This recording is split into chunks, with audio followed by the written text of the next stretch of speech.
Welcome back to another one of my videos. As always, these stories are written by amazing writers on Reddit, and I read them to you for your auditory pleasure. Other than finishing this video, do me another favor and go to my friend Austin's channel. He's a great guy, he's been amazing to me since I've met him, and he has his own card shop where you can come hang out and play games, as well as buy different cards like Pokemon and for Magic the Gathering. The shop's name is OA Gaming Emporium, and he's got his own gaming YouTube channel called OAAA. That said, I hope you enjoy the stories. Ciao.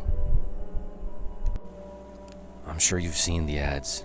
Do not buy the purple toothpaste. I was in bed thumbing through my engagement photos when my fiancée walked in the room looking like a monster from outer space. She had a plastic shopping bag tied around her hair, golden rubber pads beneath her eyes, and enough acne patches hanging off her cheeks to make her look like a Hannibal Lecter victim. Underneath all the beauty products was my beautiful Holly. I never knew how much she spent on all her beauty products, but I did know if we ever got into a dire financial situation, she would choose clear skin and soft, healthy hair over electricity and food. We had been together for 5 years, and a day had never passed when I wasn't completely stunned by her beauty. I just wished what she saw in the mirror was what I saw when looking at her perfection. Holly wasn't unique in her case. She was another beautiful woman who had fallen victim to the impossible beauty standards social media and the covers of magazines portrayed. She was helpless prey to the big cosmetic bad guys spending millions in marketing dollars just to climb their way through Holly's phone to tell her she'll never be beautiful enough without their products and a personal Photoshop editor.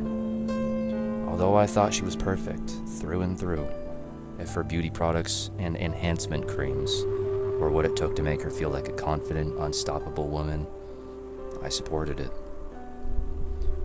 Holly climbed into bed and laid next to me, resting her head on my shoulder to look at the photos. Ever since we had the photos taken, we spent a few minutes each night looking through them, laughing and dreaming about the big day. The photos were gorgeous. We lucked out on the day they were taken, having experienced a mixture of sunny and overcast skies, leaving us with vibrant memories we could look back on and show our children, and for them, their children.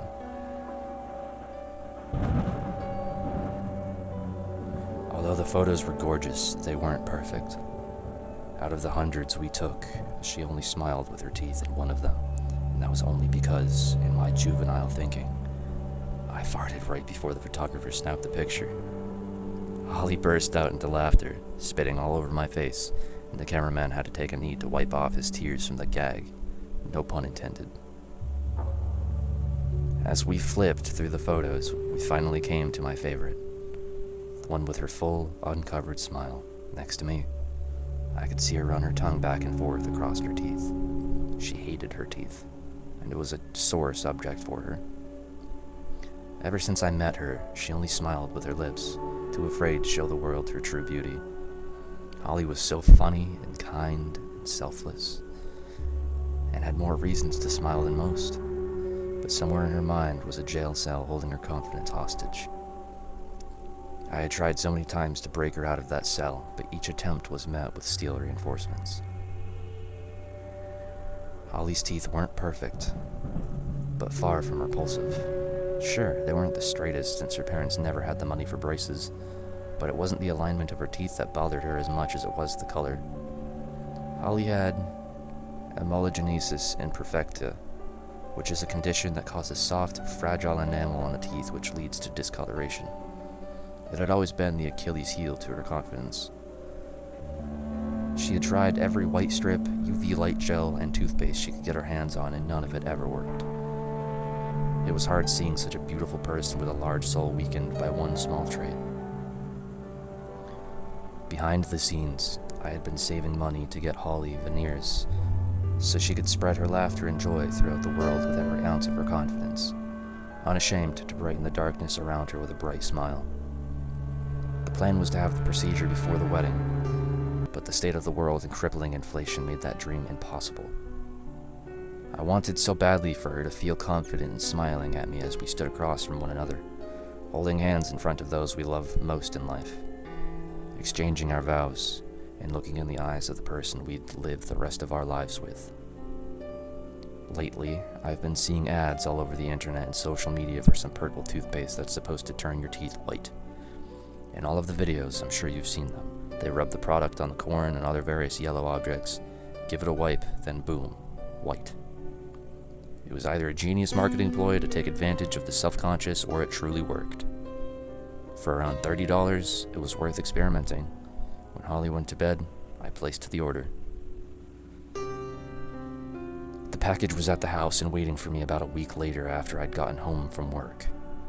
I took it out of the box and placed it neatly on the bathroom sink for Holly to find when she got home. I wanted it to mean everything to her, that she would have a smile as white as her wedding dress, a smile she would probably show to everyone around her.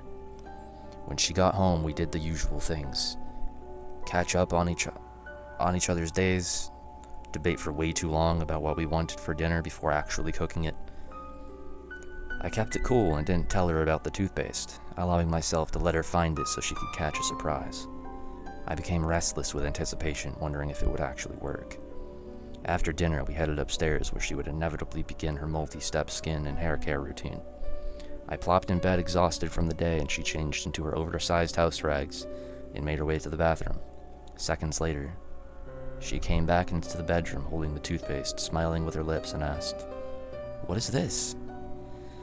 "So I've been seeing these ads all over the internet," I said, lunging up in bed, excited to tell her about it. "It's this purple toothpaste that's supposed to color correct your teeth and make them look white as hell. Figured I'd buy it so you can try it." Holly flipped the box in her hands, reading the back and looking at the impressive before and after pictures. Her smile grew bigger. "Do you really think it works?" Holly asked, holding the box tightly to her chest with her shoulders perked up to making her neck disappear. "I sure hope so. Babe, I want you to feel like the most beautiful woman on the planet when we say our I do's, because that's exactly what you are to me." Holly jumped on top of me and launched an assault of kisses all over my face. If the toothpaste worked, I fully expected her to suck my face clean off. She got up and went back to the bathroom to start her routine. I laid there in bed, hands behind my head, staring at the ceiling. Holly was going to be at least 20 minutes after applying all her serums and salves. I closed my eyes, trying to rid my head of the thoughts from the day and create a clear channel for bed. Behind my eyelids, I saw Holly walking up the aisle on our big day, smiling at me, showing her true happiness. The image became more vivid as I drifted off into sleep. A loud clatter from the bathroom abducted me from my sleep, making me gasp for air. "Babe!" Holly screamed at me. I lunged out of bed and ran to the bathroom. Everything was on the floor. "What the hell is going on?" I asked. Holly was stomping around, squirming in her own skin, bracing the bathroom sink. She yelled, "I can't get it off my teeth. It burns." I opened her mouth and looked inside. It looked like the purple goop was crawling across her teeth and up into her gums. I wiped off some of the paste with my thumb and looked at it. It was moving on its own and crawling its way down my thumb. I violently shook my hand, trying to get it off, and grabbed a towel to remove the excess. Holly was crying and yelling, mumbling words, screaming that she couldn't spit it out. The paste was defying gravity, climbing its way from her bottom teeth to her top. It appeared to be alive. I could see the purple sludge working its way down her tongue. She began to gag. Holly grabbed my shoulders, and I grabbed her face. She shook violently like she was trying to get away from something buried deep inside of her. I began to sweat, not knowing what to do.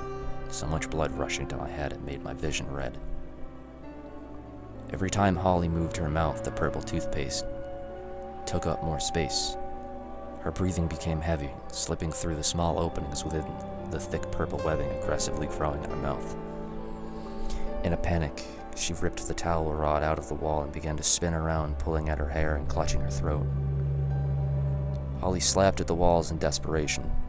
She was beginning to turn blue. Her heavy breathing turned into a faint whistle through the one small hole left on the growing tangled mass now protruding through her lips. Through Holly's dreadful dance of despair and hopelessness, I watched with agonizing horror. I began crying hysterically, grabbing at her shoulders and face in an attempt at doing something. Anything. I honestly had no idea what the hell I was doing. I suppose my body was reacting the only way it knew when overridden by fear. Holly's face turned from blue into a deep purple, her eyes redder than I could ever imagine.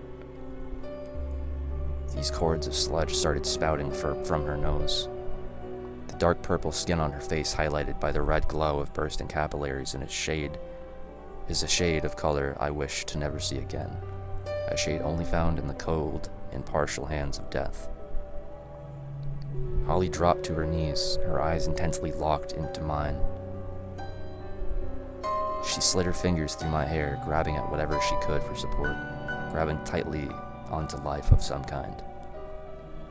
She violently rocked back and forth, never breaking her stare. Her chest moved up and down in such a way that something was trying to get out, although I knew it was only air trying to get in. The purple sludge came slowly rolling out of her nose. She lunged at me, grabbing my head tight in what was going to be our last hug, our last loving embrace. She tried to squeeze the help out of me, but there was none to be found. In my ear, I heard the faint whistle from her breathing silence itself. I pulled away, her face maroon, and stared into her eyes one last time. The tension in her body slowly gave as she laid on the floor in her brave moment of acceptance. We met eyes once more. She was still with me. Her body laid still except for an involuntary jerk every 4 seconds from the muscles in her chest, unsuccessfully trying to find one more breath of oxygen. I watched with deep regret as the small pupils in her eyes grew until she was no longer looking at me, but through me. I buried my head deep in her chest and soaked her shirt with my tears, for I don't know how long. She was gone. Purple whitening toothpaste, 1 out of 5 stars. If I could give it 0 stars, I would. If you liked that video, then like the video. If you're going to bed soon, sweet dreams. And if you have a full day ahead of you, I hope it goes well. Thank you for taking your time to spend on watching one of my videos on my channel, and I'll catch you in the next one. Ciao.